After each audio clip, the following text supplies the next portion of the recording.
الرحمن الرحیم الحمد للہ رب العالمین والصلاة والسلام علی سید الانبیاء والمرسلین وعلی آلہ واصحابہ اجمعین ان اللہ وملائکتہ یصلون علی النبی یا ایھا الذین آمنوا صلوا علیہ وسلموا تسلیما الصلاة والسلام علیک یا سیدی یا رسول اللہ وعلی آلہ واصحابہ یا نبی اللہ۔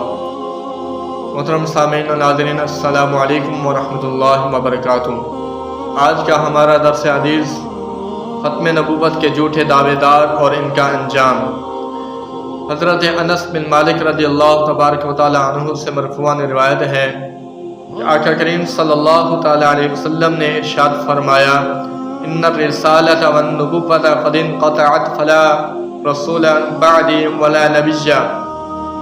اب نبوت اور رسالت کا انقطاع عمل میں آ چکا ہے، لہذا میرے بعد نہ کوئی رسول آئے گا اور نہ کوئی نبی۔ آقا کریم صلی اللہ تعالی علیہ وسلم کا کلام احادیث مبارک اور کلام الہی قرآن مجید جو آپ صلی اللہ تعالی علیہ وسلم پر نازل ہوا، اس بات پر دلالت کرتا ہے کہ آپ صلی اللہ تعالی علیہ وسلم نے سلسلہ نبوت کو ختم فرما دیا اور آپ صلی اللہ علیہ وسلم کائنات انسانی بلکہ تمام جن و انس کی طرف رسول بن کر مبعوث ہوئے۔ قرآن و حدیث سے ثابت ہے کہ آپ صلی اللہ تعالی علیہ وسلم آخری نبی ہیں، لیکن اس کے باوجود ختم نبوت کے بارے میں مشکوک رویات، سوچ، عمل بظاہر سمجھ سے بالاتر اور غضب الہی کو دعوت دینے کے عین مترادف ہے۔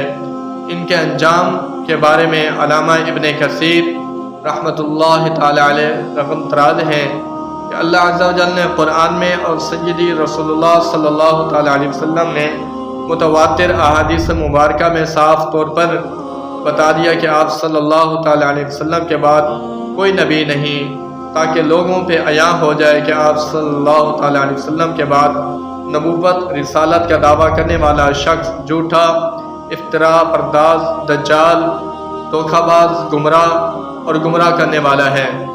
اگرچہ شعبدہ بازی، جادو اور طب استاد کے ذریعے بڑے بڑے حیران کن کرتب کمالات اور نیندگیاں دکھائے، لیکن اصحاب عقول جانتے ہیں کہ یہ سب کچھ فریب اور گمراہی ہے۔ سامعین محترم، جیسا کہ اسود انسی نے یمن اور مسیلمہ کذاب نے یمامہ میں نبوت کا دعویٰ کیا، جن کے فاسد اقوال اور جھوٹے اقوال سے ہر ذی فہم اور ہر ذی عقل پہ واضح ہو گیا کہ وہ جھوٹے اور گمراہ ہیں۔ ان پر اللہ پاک کی لعنت ہو قیامت تک۔ ہر مدعی نبوت کا یہی حال ہوگا۔ حقیقت اس خطرے کے بارے میں حضور نبی پاک صلی اللہ تعالی علیہ وسلم نے پہلے ہی آگاہ فرما دیا تھا، جیسا کہ آپ صلی اللہ تعالی علیہ وسلم نے ارشاد فرمایا کہ ان قریب میری امت میں 30 اشخاص کذاب ہوں گے، ان میں سے ہر ایک کذاب کو گمان ہوگا کہ وہ نبی ہیں، حالانکہ میں خاتم النبیین ہوں اور میرے بعد کوئی نبی نہیں آئے گا۔ بدبخت مسیلمہ کذاب اور اسود انسی، ان کا عبرتناک انجام، جنہوں نے حضور نبی پاک جان کائنات، روح کائنات صلی اللہ تعالی علیہ وسلم کے دور مبارک میں دعوی نبوت کیا، جیسا کہ بخاری شریف میں ہے کہ حضرت عبداللہ بن عباس رضی اللہ تبارک و تعالی عنہ سے روایت ہے کہ حضور رسالت میں آپ صلی اللہ تعالی علیہ وسلم کے دور مبارک میں مسیلمہ کذاب آ کر کہنے لگا کہ اگر محمد صلی اللہ تعالی علیہ وسلم مجھے اپنا جانشین مقرر کر دیں تو میں ان کی پیروی کرنے کے لیے تیار ہوں، اور اپنی قوم کے بہت سے آدمی لے کر آیا۔ بس سیدی رسول اللہ صلی اللہ تعالی علیہ وسلم اس کی طرف تشریف لے گئے، اور آپ صلی اللہ تعالی علیہ وسلم کے ساتھ حضرت ثابت بن قیس رضی اللہ تعالی عنہ تھے، اور رسول اللہ صلی اللہ تعالی علیہ وسلم کے دست اقدس میں شاخ کا ایک ٹکڑا تھا، حتیٰ کہ آپ صلی اللہ تعالی علیہ وسلم مسیلمہ اور اس کے ساتھیوں کے پاس پہنچے اور ارشاد فرمایا کہ اگر تم مجھ سے اس شاخ کے ٹکڑے کا سوال بھی کرو گے تو میں تم کو یہ بھی نہیں دوں گا۔ خلافت نبوت میں حصہ تو دور کی بات ہے، لیکن تیرے متعلق جو اللہ پاک کی تقدیر ہے تو اس سے نہیں بھاگ سکتا۔ اگر تو نے اسلام سے پیٹھ پھیری تو اللہ عز و جل تمہیں تباہ و برباد کر دے گا، اور بے شک تمہیں وہی کچھ میں دیکھ رہا ہوں جو خواب میں مجھے دکھایا گیا۔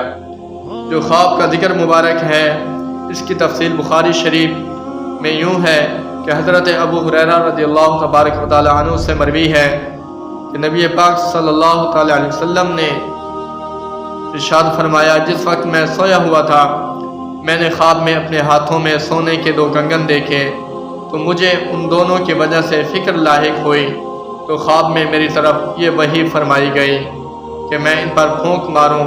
پس میں نے پھونک ماری تو وہ دونوں کنگن اڑ گئے۔ پس میں نے اس خواب کی تعبیر یہ لی کہ میرے بعد 2 جھوٹوں کا ظہور ہوگا، ان میں سے ایک انسی ہے اور دوسرا یمامہ کا رہنے والا مسیلمہ کذاب ہے۔ مسیلمہ کذاب ملعون تو نتائج کی پرواہ کیے بغیر حضور سیدنا حضرت ابو بکر صدیق رضی اللہ تبارک و تعالی عنہ نے واصل جہنم کیا۔ اس کے بارے میں علامہ غلام رسول سعیدی آپ فرماتے ہیں کہ یہ بدبخت 9 ہجری میں مدینہ منورہ آیا۔ یہ وفود کے آنے کا سال تھا۔ امام ابن اسحاق رحمۃ اللہ علیہ نے فرمایا کہ جب یہ وافد سیدی رسول اللہ صلی اللہ تعالی علیہ وسلم کی بارگاہ اقدس میں گیا، جس میں مسیلمہ کذاب بھی تھا، اور جب یہ واپس یمامہ گیا تو مسیلمہ کذاب لعنت اللہ علیہ مرتد ہو گیا اور نبوت کا دعویٰ کیا۔ اس کو یمامہ میں حضرت وحشی رضی اللہ تبارک و تعالی عنہ نے واصل جہنم کیا۔ جس وقت اس کو قتل کیا گیا اس کی عمر 150 سال تھی۔ اسود انسی کے بارے میں علامہ غلام رسول سعیدی رحمۃ اللہ علیہ فرماتے ہیں کہ اس کا نام الاسود الصعنائی ہے۔ اس کو ایک صحابی رسول صلی اللہ تعالی علیہ وسلم حضرت فیروز دہلوی رضی اللہ تعالی عنہ نے صنعاء میں قتل کیا۔ یہ سیدی رسول اللہ صلی اللہ تعالی علیہ وسلم کی حیات مبارکہ کا واقعہ ہے۔